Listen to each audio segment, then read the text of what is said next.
Hello guys, welcome back to my YouTube channel.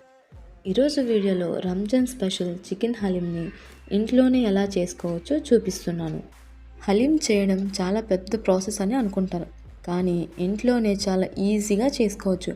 ఎలా చేసుకోవాలో ఈ వీడియోలో చూపిస్తాను. వీడియోలోకి వెళ్ళే ముందు ఇప్పటి వరకు నా ఛానల్ని సబ్స్క్రైబ్ చేసుకోకపోయి ఉంటే please do like, share, subscribe to my channel. Chicken haleem తయారు చేసుకోవడానికి ఒక బౌల్ తీసుకొని అందులోకి 1/3 కప్ వరకు గోధుమ రవ్వ, 1/2 కప్ బార్లీ బియ్యం, 2 టేబుల్ స్పూన్ మినపప్పు, 2 టేబుల్ స్పూన్ శనగపప్పు, 2 టేబుల్ స్పూన్ ఎర్ర కందిపప్పు, 2 టేబుల్ స్పూన్ పెసరపప్పు వేసి వీటిని నీట్గా వాష్ చేసి 1 అవర్ నానబెట్టుకోవాలి. నెక్స్ట్ స్టవ్ ఆన్ చేసి ప్యాన్ పెట్టుకొని 2 టేబుల్ స్పూన్ గీని వేసి గీ హీట్ అయ్యాక కాజు, జీడిపప్పు వేసి బాగా ఫ్రై చేసుకోవాలి. డ్రై ఫ్రూట్స్ గోల్డెన్ బ్రౌన్లోకి వచ్చేంత వరకు బాగా ఫ్రై చేసి తీసి పక్కన పెట్టుకోండి.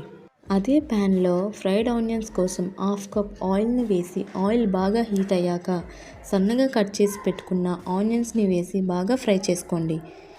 ఆనియన్స్ బాగా ఫ్రై అయ్యాక తీసి పక్కన పెట్టుకోండి. ఇప్పుడు నెక్స్ట్ ప్రాసెస్ని చూద్దాం. నీట్గా క్లీన్ చేసి పెట్టుకున్న 1/2 కేజీ బోన్లెస్ చికెన్ని తీసుకొని కుక్కర్లో వేసుకోండి. మనం నానబెట్టుకున్న పప్పులన్నిటినీ వేసుకోండి. తర్వాత బిర్యానీ స్పైసెస్ని యాడ్ చేసుకోండి.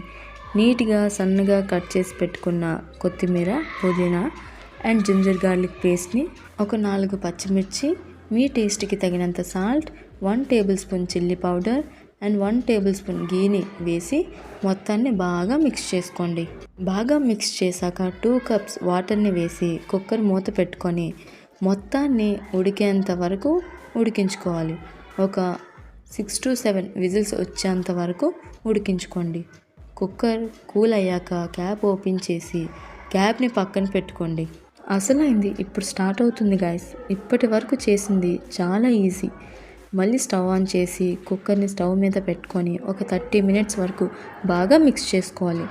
ఇలా మొత్తాన్ని స్మాష్ అయ్యాక తర్వాత మనం ముందుగా ఫ్రై చేసుకున్న డ్రై ఫ్రూట్స్ని అండ్ ఫ్రైడ్ ఆనియన్స్ని, అలాగే ఫ్రైడ్ ఆనియన్స్ చేసిన ఆయిల్ని వేసి బాగా మిక్స్ చేసుకొని స్టవ్ ఆఫ్ చేసి పక్కన పెట్టుకొని ఈ హలీంని వేడిగా సర్వ్ చేసుకోవచ్చు.